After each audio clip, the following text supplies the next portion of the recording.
तो आज एक बहुत ही दिलचस्प टॉपिक पर बात करते हैं, न्यूरोप्लास्टिसिटी।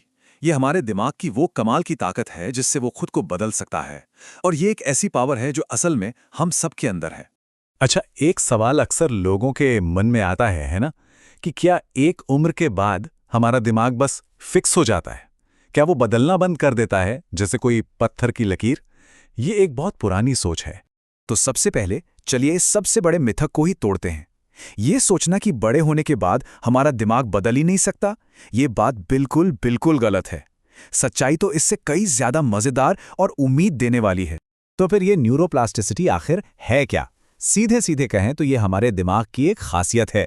मतलब जब भी हम कुछ नया सीखते हैं, कोई नया अनुभव करते हैं या कभी चोट लगती है, तो हमारा दिमाग अपनी वायरिंग, अपना स्ट्रक्चर और काम करने का तरीका बदल लेता है। और ये पूरी जिंदगी चलता रहता है। चलिए अब इस आइडिया में थोड़ा और गहरे उतरते हैं कि हमारा दिमाग कोई फिक्स्ड चीज नहीं बल्कि लचीला है। ये बात समझना बहुत बहुत जरूरी है। इसको एकदम आसान तरीके से समझते हैं। सोचिए, हमारा दिमाग अरबों न्यूरॉन्स का एक बहुत बड़ा शहर है। ये न्यूरॉन्स एक दूसरे से बात करते हैं और जिन रास्तों से ये बात करते हैं उन्हें सिनैप्स कहते हैं। न्यूरोप्लास्टिसिटी का मतलब है दिमाग की वो काबिलियत जिससे वो इन रास्तों को बदल सकता है। मतलब नए रास्ते बना सकता है, पुराने रास्तों को चौड़ा कर सकता है, या जो रास्ते इस्तेमाल नहीं हो रहे उन्हें बंद कर सकता है। तो सवाल ये उठता है कि हमारा दिमाग ये सब करता कैसे है? मतलब वो खुद को रिवायर कैसे करता है? ये प्रोसेस असल में काम कैसे करता है? न्यूरोप्लास्टिसिटी का एक मूल मंत्र है, जो न्यूरॉन्स एक साथ एक्टिव होते हैं वो एक साथ जुड़ जाते हैं।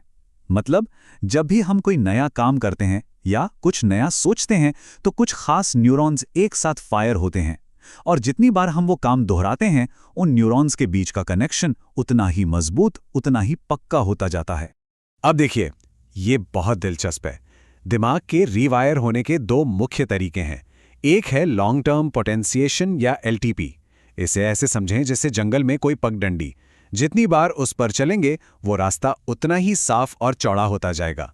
जब भी हम कोई नया स्किल सीखते हैं तो यही होता है। और दूसरी तरफ है लॉन्ग टर्म डिप्रेशन या एलटीडी। ये उन पुरानी पगडंडियों जैसा है जिनका हम इस्तेमाल बंद कर देते हैं और धीरे धीरे उन पर घास उगाती है। ये तरीका दिमाग को फालतू के कनेक्शन हटाकर ज़्यादा एफिशिएंट बनाता है। ठीक है, अब जरा किताबी बातों से हटकर ये देखते हैं कि ये हमारी रोज की जिंदगी में कैसे काम करता है। हम सब इसे हर रोज महसूस करते हैं, भले ही हमें इसका एहसास ना हो। सोचिए, जब कोई नई भाषा सीखने की कोशिश कर रहा होता है या फिर कोई अपनी बुरी आदत छोड़ना चाहता है, वो असल में न्यूरोप्लास्टिसिटी को ही काम पर लगा रहा होता है। दिमाग सचमुच नए सर्किट बना रहा होता है और पुरानों को कमजोर कर रहा होता है। और तो और स्ट्रोक जैसी दिमागी चोट से उभरने में भी इसका बहुत बड़ा रोल है, जहां दिमाग के सेहतमंद हिस्से डैमेज हुए हिस्से का काम अपने ऊपर ले लेते हैं। कमाल है ना? पर यहाँ एक बहुत ज़रूरी बात समझनी होगी। प्लास्टिसिटी अपने आप में ना तो अच्छी होती है ना ही बुरी। ये एक न्यूट्रल प्रोसेस है, बिल्कुल एक दो-धारी तलवार की तरह।